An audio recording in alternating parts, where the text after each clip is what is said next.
Buhay ang negosyo sa San Juan Beach sa San Juan, La Union ngayong long holiday. Punuan ang cottages at maging restaurant sa Barangay Orbistondo na kilalang pasyalan lalo na sa family gatherings, barkada getaways at soul searching. Dito rin makikita ang pamosong baybayin para sa surfing at swimming. Mainit man ang panahon, hindi mapigilan ng mga bisita na magbabad sa baybayin o di kaya maglakad o kumuha ng larawan sa may dalampasigan.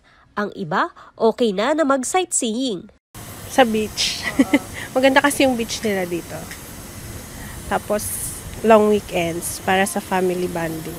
Karamihan sa mga bisita na dumagsa sa Surfing Capital of the North galing pang Maynila at karatig probinsya.